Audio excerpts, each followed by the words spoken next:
அஸ்ஸலாமு அலைக்கும் வரஹ்மத்துல்லாஹி வபரகாத்துஹு. அல்ஹம்துலில்லாஹ். அல்லாஹ்விற்கே எல்லா புகழும். அல்லாஹுடைய அன்பும் அருளும் பெருமானார் ரசூலை கரீம் ஸல்லல்லாஹு அலைஹி வஸல்லம் அவர்கள் மீதும் நம் அனைவரின் மீதும் உண்டாவதாக. ஆமீன். அல்ஹம்துலில்லாஹ். அல்லாஹுடைய கிருபையினால நாட்களில் சிறந்த நாளான வெள்ளிக்கிழமையில நம்ம இருக்கிறோம். அல்ஹம்துலில்லாஹ். அல்லாஹு தஆலா இந்த அமர்வை கபூல் செய்து கொள்வானாக. இதில் பேச இருக்கிற அனைத்து நல்லுபதேசங்களையும் நம்முடைய உள்ளத்தில் பதிவிறக்கம் செய்து அதை நமது வாழ்வில் செயல்படுத்தக்கூடிய மக்களாக வல்ல ரஹ்மான் நம் அனைவரையும் ஆக்கி அருள் புரிவானாக. அல்ஹம்துலில்லாஹ். சென்ற வாரம் எந்த நபியை குறித்து நம்ம பேசணும்? மூசா அலைஹிஸ்ஸலாத்து வஸ்ஸலாம். அல்லாஹ்வுடைய கிருபையினால ஒவ்வொரு வார வெள்ளிக்கிழமையும் நம்ம நபிமார்களுடைய வரலாறை தொடர்ந்து பார்த்துட்டு வர்றோம். அதன் அடிப்படையில் சென்ற வாரம் மூசா நபியுடைய வரலாறை பார்த்து முடிச்சாச்சு. அப்படிதானப்பா? முடிஞ்சிருச்சுல்ல? மூசா நபியுடைய வரலாறு முடிஞ்சிச்சா இல்லையா? இன்னைக்கு நாம இன்ஷா அல்லாஹ் ரொம்ப பிரபலமான, அதுவும் நபிமார்கள்லயே ரொம்ப மூத்த நபி இவங்க தான். சரியா? அவங்க இறுதி நபி, அவங்க லாஸ்ட். முஹம்மது நபி ஸல்லல்லாஹு அலைஹி வஸல்லம் அவங்க கடைசி நபி. இப்படி சொன்னா அவங்களுக்கு புரியும் நினைக்கிறேன். அல்லாஹ்வின் நண்பர், அல்லாஹ்வின் நண்பர் யாரு? இப்ராஹிம் அலைஹிஸ்ஸலாத்து வஸ்ஸலாம். சுப்ஹானல்லாஹ். இப்ராஹிம் நபியுடைய வரலாற்றை தான் நாம இன்ஷா அல்லாஹ் இன்னையிலிருந்து நம்ம ஸ்டார்ட் பண்ண போறோம். இன்ஷா அல்லாஹ் அது எத்தனை வாரம் போகுது அப்படிங்கறத இன்ஷா அல்லாஹ் பார்ப்போம். முடிந்த அளவு உங்களுக்கு புரியுற மாதிரி சுருக்கமான சில முக்கியமான அவங்களுடைய வரலாற்றில் நடந்த சில முக்கியமான நிகழ்வுகளை மட்டும் நம்ம இன்ஷா அல்லாஹ் பேசி அவங்களுடைய வரலாற்றை முடிப்போம். என்னாச்சு?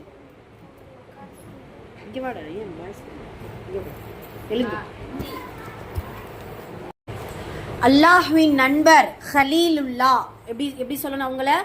ஹலீலுல்லா. அல்லாஹுடைய நண்பர் இப்ராஹிம் அலைஹிஸ்ஸலாத்து வஸ்ஸலாம். ஏன் அல்லாஹுடைய நண்பரா தேர்ந்தெடுத்திருக்கான் அல்லாஹ் அப்படிங்கறத முதல்ல நம்ம யோசிக்கணும்.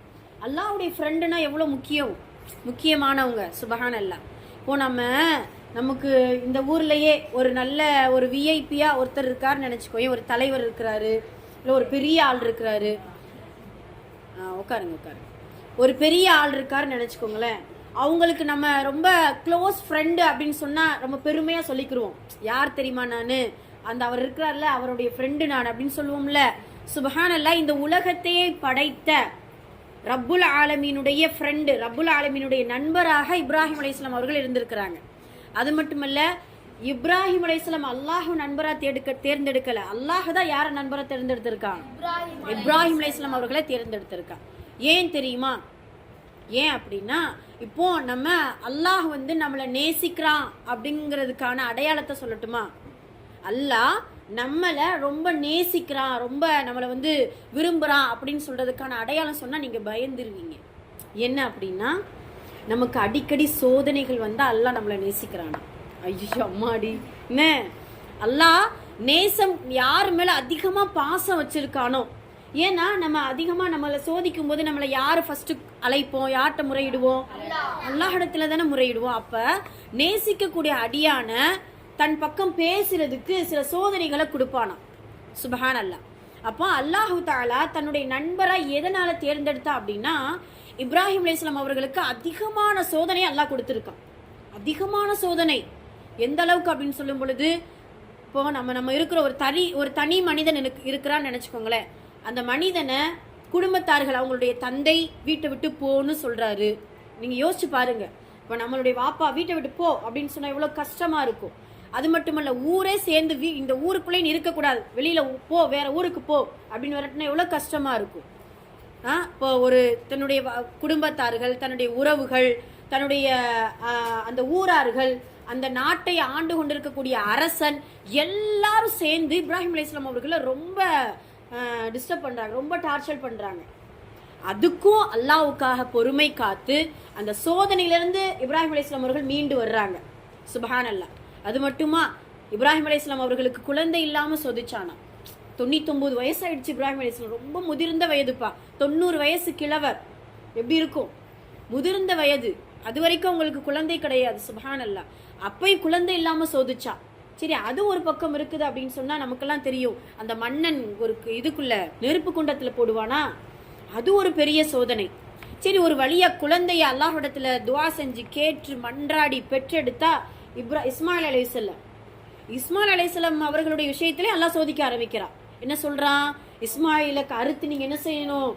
பலியிடணும். அதையும் அந்த சோதனையிலிருந்து அல்லாஹ் மீட்சி கொடுத்துட்டான்.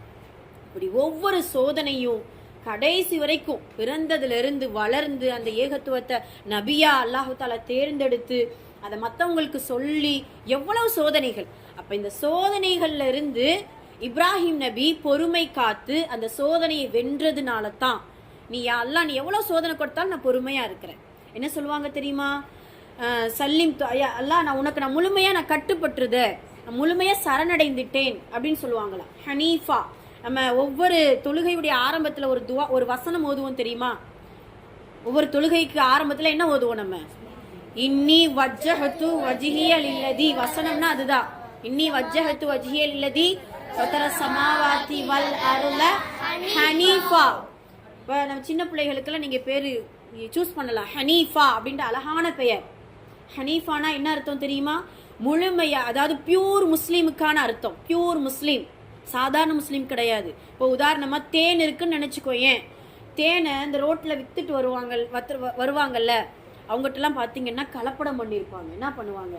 அந்த சீனி பாகு போட்டு வச்சிருப்பாங்க, என்னென்னமோ செஞ்சிருப்பாங்க. அதே இது மலைத்தேனுன்னு ஒன்று இருக்கும். மலையில ஸ்ட்ரைட்டா அந்த ராடோட எடுத்துட்டு வருவாங்க. ஒரிஜினல் தேனுக்கும் அந்த கலப்பட தேனுக்கும் வித்தியாசம் இருக்குல்ல, அதே போலத்தான் பெயர் தாங்கி முஸ்லீமுக்கும் ஒரு பியூர் முஸ்லீமுக்கும் வித்தியாசம் உண்டு. பெயர் தாங்கி முஸ்லீம் என்ன செய்வான் தெரியுமா? பேர் தான் பார்த்தோன்னா அழகா வச்சிருப்பான். அப்துல்லா வச்சிருப்பான், அப்துல் ரஹ்மான் வச்சிருப்பான், அப்பாஸ், அழகான பேரா வச்சிருப்பான். ஆனா அல்லாவுக்கு கட்டுப்பட மாட்டான். என்ன செய்ய மாட்டான்? தொழ மாட்டான், ஒன்னும் செய்ய மாட்டான். சும்மா பேரளவுக்கு நான் முஸ்லீம் அப்படின்னு சொல்றதுக்கு பேர் மட்டும் வச்சிருப்பான். ஆனா ஒரு அடையாளமும் இருக்காது. அதே இது பியூர் முஸ்லீம் என்ன செய்வான் தெரியுமா? பேரு முஸ்லீமான பேரா இருக்கும். அல்லாஹ் குரான்ல என்ன சொன்னாலும் அதுக்கு கட்டுப்படுவான், முழுமையா கட்டுப்படுவான். அல்லாஹ் சோதனை ஏதாவது கொடுக்குறானா அல்லாஹிடத்துல தான் துவா செய்வான். வேற யார்கிட்டையும் கையேந்தி துவா செய்ய மாட்டான். தர்கா வழிபாடா, ஷிர்கா, பிதுஅத்தான எதுவும் செய்ய மாட்டான். யா அல்லாஹ் நீ தான் என்னுடைய ஒரே இறைவன், உன்னை மட்டும்தான் நான் தேடி வந்திருக்கேன் அப்படின்னு சொல்லுவான். உங்களுக்கு புரியுதா? அப்ப சாதாரண முஸ்லீமுக்கும் பியூர் முஸ்லீமுக்கும் இதுதான் வித்தியாசம். இப்ராஹிம் அலைஹிஸ்ஸலாம் அவர்கள் ஒரு பியூர் முஸ்லீமா இருந்திருக்கிறாங்க. ஹனீஃபா அப்படிங்கிறதுக்கான அர்த்தம். ஏன்? அல்லாஹ்வுக்கு முழுமையா கட்டுப்பட்டாங்க. என்ன சொன்னாலும் கேட்பாங்க. இப்ராஹிமே உன்னுடைய பிள்ளைய அறுத்து பலியிடுயா? அல்லாஹ் சரி நான் அறுத்து பலியிடுறேன். இப்ராஹிமே நெருப்பு குண்டத்தில் இருக்கிற உன்னை காப்பாத்துறவங்க யாரு? யா அல்லாஹ் உன்னை தவிர யாருமே கிடையாது. இப்போ ஒவ்வொன்றுக்கும் யா அல்லாஹ் நீ என்ன சொல்றியோ அதை நான் கேட்கிறேன். இப்ராஹிமே உன்னுடைய மனைவியையும் உன்னுடைய பிள்ளையையும் பாலைவனத்துல போய் விட்டுட்டு வா. யாரா சொன்னா என்ன சொல்லுவோம்? ஏன் அல்லாஹ் இப்படி பாடா படுத்துற? குழந்தை பிறந்துருச்சுல, 90 வயசுக்கு மேல, அதுதான் நடுவில் கவனிக்கலையா? சொல்றேன் நான் இன்ஷா அல்லாஹ். இது சும்மா பேசிக்கா இன்னைக்கு ஃபுல்லா அது இப்ராஹிம் நபியுடைய முன்னுரையத்தை நம்ம பார்த்துட்டு இருக்கிறோம். சரியா? ஒன்னும் ஸ்ட்ரைட்டா அவங்களுடைய ஸ்டெப் பை ஸ்டெப்பா அவங்களுடைய வரலாறுக்குள்ள நுழையல. பேசிக்கா அவங்களுடைய சிறப்புகள், அல்லாஹ் எதுக்கு ஹலீஃபா, அதாவது ஹலீலுல்லா அல்லாஹுடைய நண்பரா தேர்ந்தெடுத்தாங்கிறதுக்கான விளக்கத்தை கொடுத்துட்டு இருக்கிறோம். இப்போ அல்லாஹுடைய முழு கட்டளை ஏற்றதுனால அவங்களுக்கு ஹனீஃபா அப்படின்ட்டு ஒரு பெயரை என்ன செய்யறா? இப்ராஹிம் அலைஹிஸ்ஸலாம் அவர்களுக்கு கொடுக்குறான். ரசூல் ஸல்லல்லாஹு அலைஹி வஸல்லம் அவர்கள் கூட அடிக்கடி என்ன சொல்லுவாங்க தெரியுமா? என்னுடைய மார்க்க தந்தை அப்படின்னு சொல்லுவாங்களா. என்னுடைய மார்க்க தந்தை அப்படின்னு சொல்லுவாங்க. நம்மளுடைய மார்க்க தந்தை யார்? இப்ராஹிம் அலைஹிஸ்ஸலாம். ஏன் தெரியுமா? இப்போ நான் ஒரு சின்ன ஒரு விஷயம் சொல்றேன், நல்லா கவனிச்சாதான் புரியும். இங்க இப்ராஹிம் நபி இருக்கிறார், அவங்களுக்கு ஒரு மகன் இஸ்மாயில் இருக்கிறார். இஸ்மாயில், இன்னொரு மகன் இஸ்ஹாக். எப்படி பிறந்தாங்கிறத அடுத்து இன்ஷா அல்லாஹ் சொல்லுவோம். 2 மனைவி. யாருக்கு? இப்ராஹிம் நபிக்கு 2 மனைவி. ஜாரா அம்மாவுக்கு பிறந்தவங்க இஸ்மாயில் அலைஹிஸ்ஸலாம். ஹாஜரா அம்மாவுக்கு பிறந்தவங்க மாத்தி சொல்றேன். ஹாஜரா அம்மாவுக்கு பிறந்தவங்க தான் இஸ்மாயில் அலைஹிஸ்ஸலாம். ஜாரா அம்மாவுக்கு பிறந்தவங்க தான் இஸ்ஹாக் அலைஹிஸ்ஸலாம். இப்போ இப்ராஹிம் நபி 2 மகன்களை மட்டும் எடுத்துக்கிறோம், இஸ்மாயில், இஸ்ஹாக். இஸ்மாயில் அலைஹிஸ்ஸலாம் அவர்களுடைய வழித்தோன்றல், வழித்தோன்றல்னா உங்களுக்கு புரியுதா? ஜெனரேஷன். இஸ்மாயிலுடைய மகன் அவங்களுடைய மகன் அப்படின்ட்டு இருக்கு இல்லையா? அந்த ஜெனரேஷன்ல வந்தவங்க ஒரே நபி நம்ம நபி தான், முஹம்மது நபி ஸல்லல்லாஹு அலைஹி வஸல்லம். அதுக்கு இடையில எந்த நபியுமே இல்ல. இஸ்மாயிலை பத்தி நம்ம பேசிட்டு இருக்கோம். அவங்களுடைய வழித்தோன்றல வந்தவங்க எத்தனை நபி? ஒரே நபி. யாரு? நமது முஹம்மது நபி ஸல்லல்லாஹு அலைஹி வஸல்லம். இந்த இடத்துல இஸ்ஹாக் இருக்கிறாரு. இஸ்ஹாக் யாரு? இப்ராஹிம் நபியுடைய மகன், இரண்டாவது மகன். சரியா? இஸ்ஹாக். அந்த இஸ்ஹாக் அலைஹிஸ்ஸலாம் அவர்களுடைய வழித்தோன்றல நிறைய நபி வந்திருக்கிறாங்க. இஸ்ஹாக்குடைய மகன் யாக்கூப், யாக்கூபுடைய மகன் யூசுப். இதெல்லாம் யாரு? நபி தானே. யூசுப் நபி கேள்விப்பட்டிருக்கோம் இல்லையா? குரான்ல நம்ம படிச்சிருக்கோம் இல்லையா? இஸ்ஹாக் அலைஹிஸ்ஸலாம் கேள்விப்பட்டிருக்கோம் இல்லையா? இப்ப இது எல்லாம் யாக்கூப் அலைஹிஸ்ஸலாம். இப்ப எல்லாமே இஸ்ஹாக் அலைஹிஸ்ஸலாமுடைய வழித்தோன்றல நபிமார்கள் நிறைய வந்திருக்கிறாங்க. அப்போ நாம இப்ப பின்பற்றக்கூடிய மார்க்கம் இஸ்லாமிய மார்க்கம். நம்மளுடைய மார்க்கத்தை, நம்மளுடைய மார்க்கத்தின் தலைவர் முஹம்மது நபி ஸல்லல்லாஹு அலைஹி வஸல்லம். அந்த முஹம்மது நபியுடைய வழித்தோன்றல், யாருடைய வழித்தோன்றல் வந்திருக்கிறாங்க? இஸ்மாயில். இஸ்மாயிலுடைய தந்தை யார்? அப்போ நம்மளுடைய மார்க்கத்தின் தந்தை யாரா இருக்கிறாங்க? இப்ராஹிம் அலைஹிஸ்ஸலாம். புரியுதா? ஏன் மார்க்க தந்தைன்னு வந்துச்சுன்னு பேர் வந்துச்சுன்னு புரியுதா? ஏன் பேர் வந்துச்சு? அவங்களுடைய வழித்தோன்றல இருந்து வந்தவங்க தான் நம்மளுடைய தலைவர் முஹம்மது நபி ஸல்லல்லாஹு அலைஹி வஸல்லம். சரிங்களா? இப்ப இவ்வளவு சிறப்புகள் இப்ராஹிம் அலைஹிஸ்ஸலாம் அவர்களுக்கு இருக்குது. இப்ராஹிம் அலைஹிஸ்ஸலாம் குர்ஆன்ல பாத்தீங்கன்னா 2 நபிமார்களுடைய வரலாறத்தான் பக்கத்துக்கு பக்கம் அல்லாஹ் சொல்லியிருப்பான். நீங்க எந்த பேஜ் எடுத்தாலும் குர்ஆன்ல இந்த பேஜ் எடுத்தாலும் 2 நபிமார்கள்ல யாராவது ஒரு நபி வந்துருவாங்க. ஒன்று மூசா நபி. மூசா நபியுடைய வரலாறு அதிகமா இருக்கும் குர்ஆன்ல, சூப்பரா இருக்கும் படிக்க. அதே போல இப்ராஹிம் அலைஹிஸ்ஸலாம் அவங்களுடைய வரலாறு என்ன செய்யும்? அதிகமா இருக்கும். சுப்ஹானல்லாஹ். 2 பேரும். சரி, ஓகே. அப்போ அந்த அளவுக்கு அல்லாஹு தாலா இப்ராஹிம் அலைஹிஸ்ஸலாமுடைய வரலாறு ரொம்ப ஃபேமஸ் ஆக்கிட்டான். சுப்ஹானல்லாஹ். அதில் ரசூலுல்லாஹ் சொல்லுவாங்களா என்னுடைய மார்க்க தந்தைன்னு சொல்லுவாங்களா? அது போல இப்ராஹிமுடைய சுன்னத்தை, இப்ராஹிம் அலைஹிஸ்ஸலாமுடைய சுன்னத்தை நம்ம நிறைய பின்பற்றிட்டு இருக்கிறோம். உங்களுக்கு தெரியுமா? இப்ராஹிம் நபியுடைய சுன்னத் என்ன தெரியுமா? ஆண்களுக்கு சொல்றேன், உங்களுக்கு என்னன்னு தெரியுமா? மீசையை கத்தரிப்பது இப்ராஹிம் நபியின் சுன்னத். முதல் முறையா மீசையை வளரல, என்னடா இனிமே வளரும் இன்ஷா அல்லாஹ். ஆமா, இப்ராஹிம் அலைஹிஸ்ஸலாம் அவர்கள் தான் ஃபர்ஸ்ட் என்ன செய்வாங்களா? மீசையை கத்தரிச்சாங்க. அது மட்டுமல்ல, முதல் முறையா கத்தனா செய்தவர்களும் இப்ராஹிம் அலைஹிஸ்ஸலாம். இதெல்லாம் இப்ராஹிம் நபியுடைய சுன்னத். அதே போல குர்பானி கொடுக்கிறோம்ல, பக்ரீத் குர்பானி கொடுக்கிறோம், நல்ல கறி சாப்பிடுறோம்ல. அந்த குர்பானி என்கின்ற ஒரு விஷயத்தை கொண்டு வந்தவங்க யாரு? கொண்டு வந்தவங்க அல்லாஹ் தஆலா அவர்கள் மூலமா நமக்கு வந்து சுன்னத்தாக்கி கொடுத்திருக்கான். சுப்ஹானல்லாஹ். இப்படி இப்ராஹிம் நபியுடைய சுன்னத்தை இன்று வரைக்குமே நம்ம கடைபிடிச்சிட்டு வந்துட்டு இருக்கிறோம். அதைத்தான் ரசூலுல்லாஹ் அடிக்கடி சொல்லுவாங்களா, உமது தந்தை, உங்களின் தந்தை இப்ராஹிம் நபியுடைய இது சுன்னத் ஆகும், இதை நீங்க செய்யுங்க அப்படின்னு சொல்லிட்டு அடிக்கடி சஹாபாக்களுக்கு சொல்லி கொடுத்துக்கிட்டே இருப்பாங்களா. அது மட்டுமல்ல, முஹம்மது நபி ஸல்லல்லாஹு அலைஹி வஸல்லம் அவர்கள் இப்ராஹிம் நபியை பார்த்திருக்கிறாங்க. எங்க பார்த்திருக்காங்க? யோசிங்க. மேராஜ் பயணத்துல பார்த்திருக்காங்கல்ல. ஆனா உங்களுக்கு தெரியுமா, இப்ராஹிம் நபிக்கும் நம்ம ரசூல் ஸல்லல்லாஹு அலைஹி வஸல்லம் அவர்களுக்கும் எத்தனை வருஷம் டிஃபரெண்ட் தெரியுமா? யாருக்குமே தெரியாது. 10,000 வருஷம் டிஃபரெண்ட்.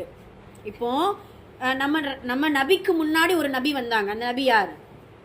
நம்ம நபிக்கு முன்னாடி ஈசா அலைஹிஸ்ஸலாம். சரியா? நல்லா ஞாபகம் வச்சுக்கோ. ஈசா அலைஹிஸ்ஸலாம். ஈசா நபிக்கும் நம்ம நபிக்கும் இடைப்பட்ட காலம் எத்தனை வருஷம் தெரியுமா? 600 வருஷம். எத்தனை வருஷம்? 600. ஈசா நபிக்கும் நமது ரசூல் ஸல்லல்லாஹு அலைஹி வஸல்லம் அவர்களுக்கும் இடைப்பட்ட காலம் 600 வருஷம். இங்க அதுக்கு முன்னாடி ஈசாவுக்கு முன்னாடி மூசாவுக்கு முன்னாடி பாத்தீங்கன்னா தாவூத் அலைஹிஸ்ஸலாம், சுலைமான் அலைஹிஸ்ஸலாம், தாவூத் அலைஹிஸ்ஸலாம், எத்தனை நபிமார்கள் போகிறாங்க பாருங்க. சுப்ஹானல்லாஹ். அப்போ இப்ராஹிம் நபிக்கும் நமது ரசூல் ஸல்லல்லாஹு அலைஹி வஸல்லம் அவர்களுக்கும் 10,000 வருஷம் டிஃபரெண்ட். ஆனா ரசூலுல்லாஹ் இப்ராஹிம் நபி எங்க பார்த்தாங்க? மிஅராஜ் பயணத்துல வானத்துல பார்த்திருக்கிறாங்க. ரசூலுல்லாஹ் பார்த்து எப்படி சொல்லுவாங்க தெரியுமா? நமது தந்தை, நமது மார்க்க தந்தை ரொம்ப உயரமானவராம். பயங்கர உயரம். இப்ராஹிம் அலைஹிஸ்ஸலாம் ரொம்ப உயரமா இருப்பாங்களாம். அது மட்டுமல்ல, ஆமா, ரொம்ப ஃபிரௌனை விட உயரம். ஃபிரௌன் நம்ம பார்த்திருக்கோம்ல, எவ்வளவு உயரம் இருக்கிறா. அவங்கள விட இப்ராஹிம் அலைஹிஸ்ஸலாம் அவர்கள் உயரமானவங்க. அந்த காலத்துல ரொம்ப உயரமானவங்க தான்ப்பா இருந்திருக்கு. ஆதம் அலைஹிஸ்ஸலாம் அவர்களுடைய அவங்களா 60 முழம் இருந்திருப்பாங்கன்னு, அந்த அளவுக்கு இருப்பாங்க இப்ராஹிம் அலைஹிஸ்ஸலாம். அப்போ ரசூலுல்லாஹ் மியராஜ் பயணத்துல பார்த்து ரொம்ப உயரமா இருந்தாருன்னு சொன்னாங்க. ஒரு அடையாளம். 2வது அடையாளம் என்ன தெரியுமா? ரொம்ப ஆச்சரியமானது, அற்புதமானது. ரசூலுல்லாஹ் சொல்லுவாங்க, நான் இப்ராஹிம் அலைஹிஸ்ஸலாம் அவர்கள் மாதிரியே இருக்கேன் அப்படின்னு சொல்லுவாங்க. எப்படி சொல்லுவாங்க? நான் இப்ராஹிம் அலைஹிஸ்ஸலாம் அவர்களுடைய தோற்றத்தை ஒத்திருக்கிறேன் அப்படின்னு சொல்லுவாங்க. அப்ப என்ன அர்த்தம்? எனது தந்தை மாதிரி நான் இருக்கிறேன் அப்படின்னு சொல்லுவாங்க. அப்ப ரசூலுல்லாஹ் இப்ராஹிம் நபி மாதிரி இருந்திருக்கிறாங்க. சுப்ஹானல்லாஹ். கொஞ்சம் ஒரு சில பேர் பார்ப்போம் இல்லையா, கொஞ்சம் தோற்றத்துல ஒற்றுமையா இருப்பாங்க. அண்ணன் தம்பியை பார்க்கலாம், இல்ல தந்தை மகனை பார்க்கலாம், அத்தா மாதிரியே இருக்கிறான்ப்பா இவன் அப்படின்னு சொல்லுவோம்ல, அம்மா மாதிரியே இருக்குது இந்த பிள்ளை அப்படின்னு சொல்லுவோம்ல.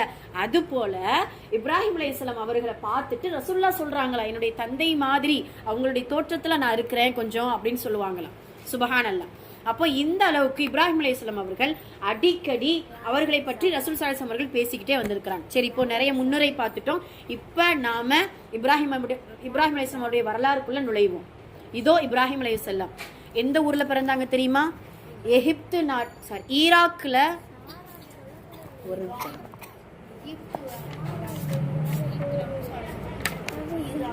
ஈராக் தான். ஈராக் என்கின்ற நாடு நம்ம கேள்விப்பட்டிருப்போம் இல்லையா? அப்படியா? சயின்ஸ் சோசியல படிச்சிருக்கீங்களா? அப்படியா? ஈராக் அந்த நாட்டுல உர் என்கின்ற ஊர்ல பிறந்திருக்கிறாங்க. என்ன ஊரு? ஆமா, உர் என்கின்ற ஊரில் பிறந்தவர் தான் இப்ராஹிம் அலைஹிஸ்ஸலாம். பேசக்கூடாது. இப்ராஹிம் அலைஹிஸ்ஸலாம் அவருடைய தந்தை பெயர் ஆசர். என்ன பேரு? குர்ஆன்ல அல்லாஹ் தஆலா அவங்களுடைய பேர் இடம்பெற செஞ்சிருக்க ஆசர். நாம நினைக்கிறோம் ஒரு நபியுடைய தந்தை நல்லவரா இருப்பாரு அப்படின்னு நினைச்சிட்டு இருக்கோம். ஆனா இப்ராஹிம் நபியுடைய தந்தை எப்படிப்பட்டவர் தெரியுமா?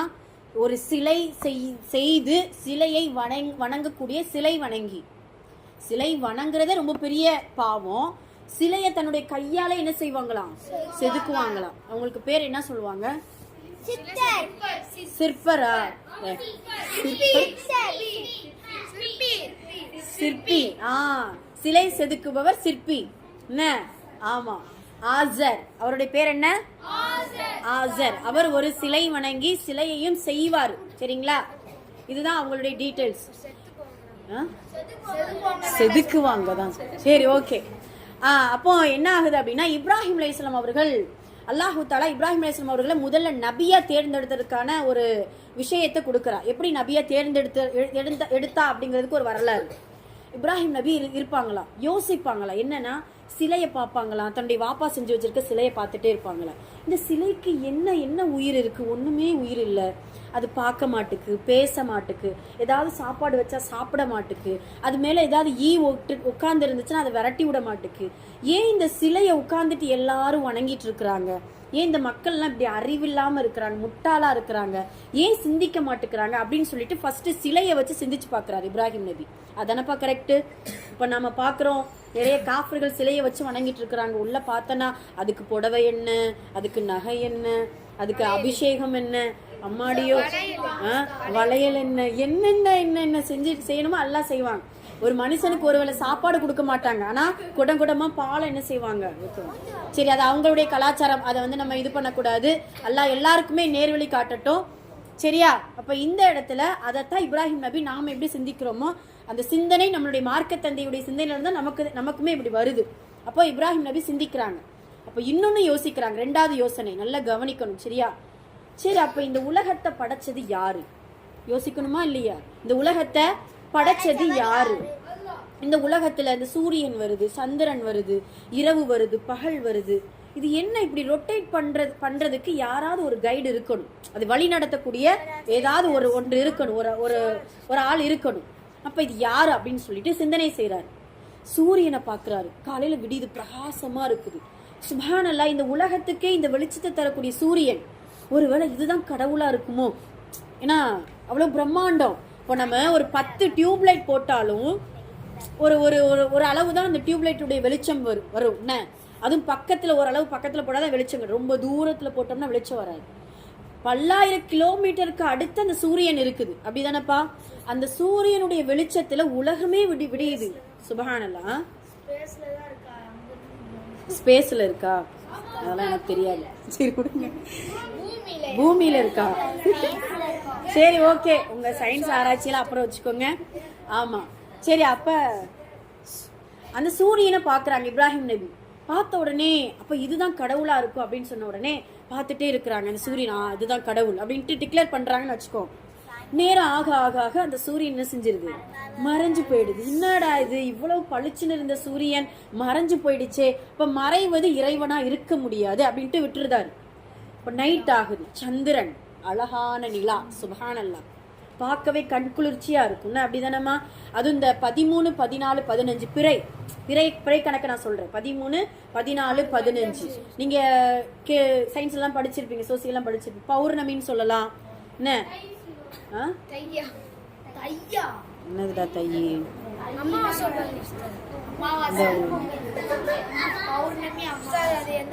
சரி, அப்போ இந்த நிலா, நம்ம நிலாவை பத்தி பேசிட்டு இருக்கோம் இல்லையா? 13, 14, 15 பௌர்ணமிய பாத்தீங்க? பௌர்ணமி பாத்திருக்கீங்களா?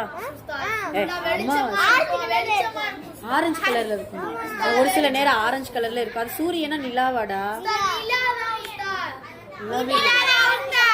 சரி, விடு விடு விடு. சரி, அப்போ அந்த பௌர்ணமி நிலா பார்க்கும் பொழுது ரொம்ப அழகா இருக்கும். அப்போ இப்ராஹிம் நபி அதைத்தான் பார்த்தாங்களா. ஆஹா, நிலா ரொம்ப அழகா இருக்கே. இந்த இருள் சூழ்ந்த நேரத்துல நிலாவுடைய வெளிச்சம் இந்த உலகத்துக்கு இவ்வளவு கொஞ்சம் ஓரளவா வெளிச்சம் கொடுக்குது. அப்ப ஓரளவு வெளிச்சம் அமாவாசையா இருந்தாதான் வெளிச்சம் வராது. பௌர்ணமிக்கெல்லாம் வெளிச்சம் இருக்கும். நீங்க மாடியில போய் பாரு, சரியா? ஆமா, ரெக்கார்ட் ஆகுது. சரி, அப்போ அந்த நிலாவை பாக்குறாங்க. நிலாவை பார்த்தோன்னே கொஞ்ச நேரத்துல என்ன ஆயிடுது, அதுவும் மறைஞ்சு போயிடுது. அப்ப மறைகிறது என்ன இருக்காது, இறைவனாக கடவுளாக இருக்காது அப்படின்னு சொல்லிட்டு ஒவ்வொன்னா திங்க் பண்ண ஆரம்பிக்கிறாங்க. அதுக்கப்புறம் நெருப்பை பாக்குறாங்க. அம்மாடியோ, சுட்டெரிக்கக்கூடிய நெருப்பு எவ்வளவு பவர்ஃபுல்லானது, எவ்வளவு சக்தி வாய்ந்தது. அப்ப இந்த நெருப்பு தான் இறைவனா இருக்க முடியும் அப்படின்னு பாக்குறாங்க. சில நேரத்தில் நெருப்பு என்ன செஞ்சிருது, விறகு இருக்கிற வரைக்கும் நெருப்பு எரியும். விறகு இதாயிடுச்சுன்னா நெருப்பு என்ன செஞ்சு போயிடும், அணைந்து போயிடும். தண்ணி ஊத்துனா அணைஞ்சு போயிடும். இப்படி அணைஞ்சு போகக்கூடிய, இல்லாமல் ஆகக்கூடிய ஒரு பொருள் இறைவனா இருக்க முடியாது. அப்பதான் அல்லாஹு தாலா சில சிந்தனையை இன்னும் ஷார்ப் பண்றான். என்னன்னா, சூரியன், சந்திரன், நெருப்பு, இரவு, பகல், அப்ப இது எல்லாத்தையும் ஒன்று சேர்த்து வழி நடத்தக்கூடிய ஒரு இறைவன் இருக்கிறான். பார்க்க முடியல, இறைவனை என்ன செய்ய முடியாது, நம்மளால பார்க்க முடியாது இல்லையா? ஆனா சிந்தனை செய்யலாம். இறைவன் இருக்கிறான்ங்கிறத நம்ம முழுமையா நம்புறோமா? அதுதான் ஈமான். அதுதானப்பா ஈமான். அப்ப அந்த ஈமான அல்லாஹு தாலா இப்ராஹிம் அலைஹிஸ்ஸலாம் அவர்களுடைய உள்ளத்துல ஏற்படுத்தினதுக்கு அப்புறம் தான், ஆஹா, அப்ப இறைவன் ஒருவன் எங்கோ இருக்கிறான். அந்த இறைவன் தான் இந்த சூரியன், நிலா, நெருப்பு, சந்திரன், நட்சத்திரம் இது எல்லாத்தையுமே வழி நடத்துகிறான் அப்படின்னு சொல்லி புரிந்து கொள்கிறான் இப்ராஹிம் நபி. அப்பதான் இப்ராஹிம் நபி ஒரு நபியாக என்ன செய்யறாங்க, உணர ஆரம்பிக்கிறாங்க. அவர்களுக்கு வகி, அவர்களுக்கான சில நல்லுபதேசங்கள், மக்களுடைய நிலைமையை சரி செய்யக்கூடிய சில விஷயங்கள், இது எல்லாத்தையும் அல்லாஹு தாலா கொடுக்க ஆரம்பிக்கிறான். அப்ப முதல் முறையா தன்னுடைய தந்தைகிட்ட போறாங்க. தந்தை ஆசர், என்ன பேர் சொன்னா?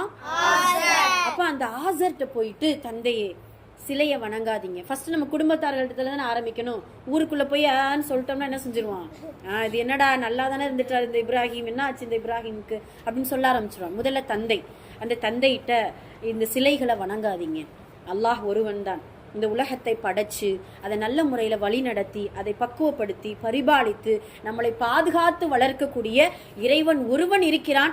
அவனை மட்டும்தான் நம்ம வணங்கணும். என் தந்தையே, என் அருமை தந்தையே, யா அபத்தி, அழகா இருக்கும் அந்த வசனத்தை படிச்சீங்கன்னா. ரொம்ப அன்போடு அரவணைப்போடு அடிச்சு சொல்லல. ஒரு உபதேசம் நம்ம சில பேர் என்ன செய்வாங்க தெரியுமா, கேட்கலன்னா அதை சொல்ற தோரணையே வேற மாதிரி ரூடா என்ன செய்வாங்க, சொல்லுவாங்க. அப்படி செய்யவே கூடாது.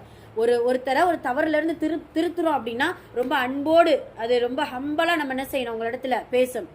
அதுவும் இஸ்லாமிய மார்க்கத்தை சொல்லும் போது, நம்ம இப்ப ஒரு மாற்று மதத்தை உங்களுடைய ஃப்ரெண்ட்ஸே இருக்காங்கன்னு நினைச்சுக்கோங்களேன். இங்க பாரு, நீ சிலையை வணங்கினா நரகத்துக்கு தான் போவ, நல்லா நரகத்துல எங்களுடைய இறைவன் நரகத்தை எரிச்சு போட்டுருவோம் அப்படின்னு சொல்லி நம்ம சொன்ன நினைச்சுக்கோ. ஆமா, இது என்னடா இந்த வரத்து வருது அப்படின்னு சொல்லிட்டு என்ன செஞ்சிருவான். ஆமா, இதாயிடும். ஆமா, கம்ப தூக்கிட்டு வந்துருவாங்க. அஸ்தக்ஃபிருல்லாஹ். சரி, நம்மளை கிண்டல் பண்ண ஆரம்பிச்சிரும். அதனால நல்ல முறையில அவங்களுக்கு புரியுற மாதிரி நம்ம இன்ஷா அல்லாஹ் எடுத்து சொல்லக்கூடியவங்களா இருக்கும். அதைத்தான் இப்ராஹிம் நபி செஞ்சாங்க. என்ன அருமை தந்தையே, யா அபத்தி, என்ன அருமை தந்தையே, இந்த சிலைகளை வணங்காதீங்க. அதுக்கு பார்க்க முடியாது, கேட்க முடியாது, எந்த சக்தியும் கிடையாது. மறுமை என்கின்ற ஒன்று இருக்குது. அல்லாஹு தாலா மறுமையில நமக்கு தீர்ப்பு வழங்குவான், நமக்கு சொர்க்கத்தை கொடுப்பான். இந்த சிலைகளை வணங்குனீங்க அப்படின்னா இந்த சிலை நம்மளை நரகத்துல கொண்டு போய் சேர்த்துரும் அப்படின்னு சொல்லிட்டு நிறைய விஷயங்கள் சொல்றாங்க.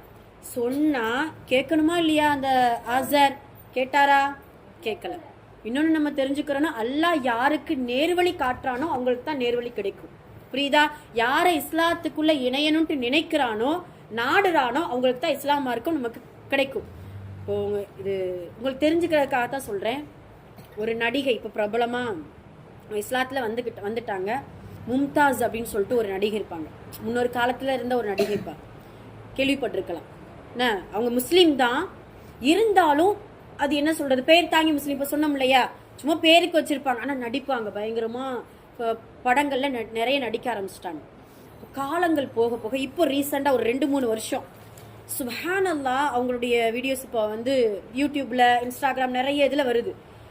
அல்லாஹு தஆலா அவர்களுக்கு நேர்வழி கொடுத்திருக்கிறான். அந்த நேர்வழியின் காரணமா மக்காவுக்கு போயிருக்கிறாங்க, உம்ரா செய்யறாங்க. இப்ப ஃபர்தா பார்த்திருக்கீங்களா? அதாவது அரைக்குறை ஆடை அணிந்து நடித்திருக்கக்கூடிய ஒரு ஒரு என்னது நடிகை இப்போ முழு பர்தாவோடு அவங்க சொல்றாங்க, பேட்டி கொடுக்கறாங்க. என்னன்னா, இதுதான் எனக்கான ஒரு இதுவா இருக்குது, என்ன சொல்றது, ஒரு பாதுகாப்பு, ஒரு ஆடையாக இருக்குது. நான் முன்ன செஞ்சதை நினைச்சு நான் ரொம்ப அழுகிறேன், ரொம்ப வருத்தப்படுறேன், இறைவனிடத்துல ரொம்ப பிரார்த்தனை செய்யறேன், தௌபா செய்யறேன், இறைவன் என்ன மன்னிச்சிடணும், இறைவன் என்ன மன்னிப்பான் அப்படின்னு சொல்லிட்டு கஅபாவுக்கு முன்னாடி நின்று அழுகிறாங்க. அதே போல ரசூல் ஸல்லல்லாஹு அலைஹி வஸல்லம் அவர்கள் மீது ஸலவா சொல்லி அதை ரொம்ப அப்படி பெருமையா அது என்ன சொல்றது, ரொம்ப இதுவா எக்ஸைட்டிங்கா ஆகுறாங்க. சுப்ஹானல்லாஹ். ஏன்னா ஐயோ நாங்க மதீனாவுக்கு நான் வந்திருக்கிறேன், ரசூலுல்லாஹ்வுக்கு நான் ஸலவாத் சொல்லி இருக்கிறேன், சலாம் சொன்னேன், அல்லாஹ் இவ்வளோ பெரிய பாக்கியத்தை கொடுத்துட்டா அப்படின்னு சொல்லிட்டு சுப்ஹானல்லாஹ்.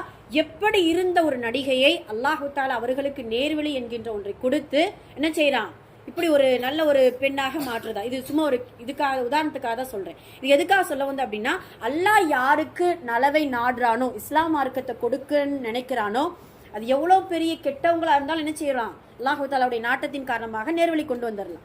இப்போ இந்த ஆசருக்கு அல்லாஹ் என்ன செய்யல, நாடல, இஸ்லாம் மார்க்கத்தை கொடுக்கல. அப்ப ஆசர் என்ன செய்யறாரு தெரியுமா, இங்க பாரு இப்ராஹிம், தேவையில்லாம நீ பேசிட்டு இருக்கிற, நீ இங்க இருந்து போகல நினைச்சுக்கோ, உன்னை கல்ல வச்சு அடிச்சு எரிஞ்சு என்ன செய்வேன், உன்னை விரட்டி விட்டுருவேன் அப்படின்னு சொல்லி ஒரு தந்தை சொல்றாரு. இப்போ எவ்வளவு கஷ்டமா இருக்கு இப்ராஹிம் அலைஹிஸ்ஸலாம் அவர்களுக்கு. இப்போ இப்ராஹிம் அலைஹிஸ்ஸலாம் அவர்கள் சொல்லி பார்க்காங்க, கேட்கல.